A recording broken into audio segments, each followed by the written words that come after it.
Hi, Kearney here at Powell Arts, and I'm standing with the lovely Alea Qira in front of her piece, which will be in the Marvelous and Unusual show from now through July 16th.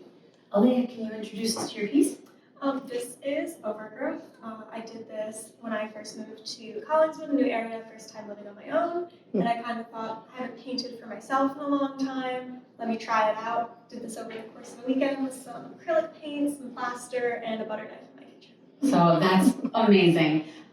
You can see it a little bit from the video, I'm sure, and in the images we have of this, but the texture of this is really dense. And so when you said with a butter knife, I was like, ooh. How did you approach this? Like, how did you, they say art, like painting starts with a mark. How did you start?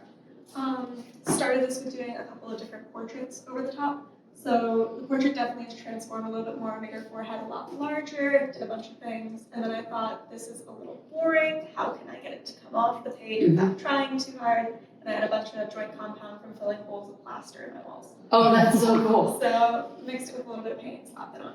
What's so interesting about this piece is you really have used a somewhat limited palette, but you've used it to what I would call great advantage. You have a lot of texture and depth to it. Like even though it's in the blues and the greens and the whites and grays, it has this beautiful flow to it that comes throughout. We really feel like this is the wind taking the leaves away, and then the figure grows up out of the growth. How did you think about the palette, and then how did you think about this composition? I am a sucker for cool tones. Okay. I think most people are. It's the most universally liked color out there. Yeah. So love the cool tones, but I wanted to go more muted and gray and less fully saturated, like I started with in the background, with teal.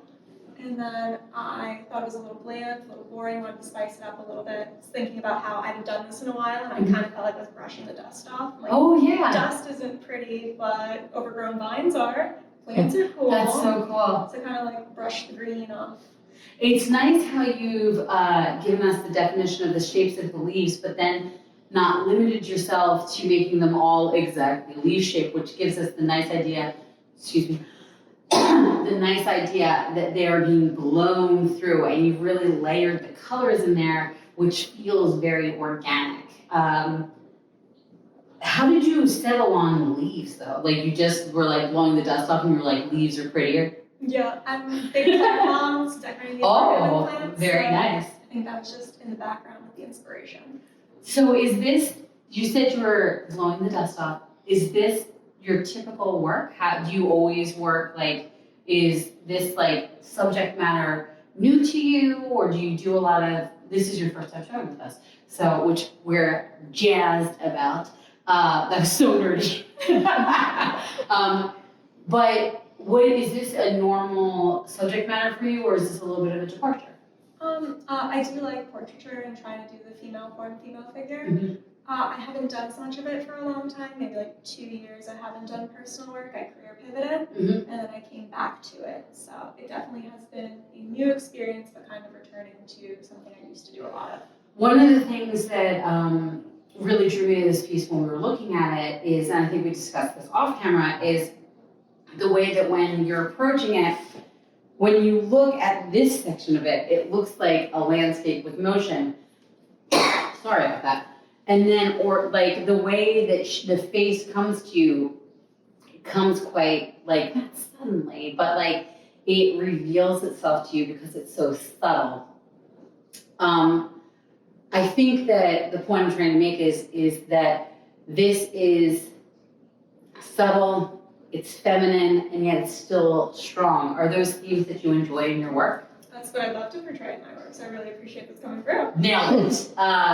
Yeah, I love this piece, and I really love that you weren't afraid to combine the stronger lines with the sweeping, which makes a nice kind of, it gives it an energy that doesn't make it overwhelming. It like informs the joy in the piece. So I love this piece. I think you will love this piece. And I think you should come see it in our show, The Marvelous and Unusual, from now through July 16th.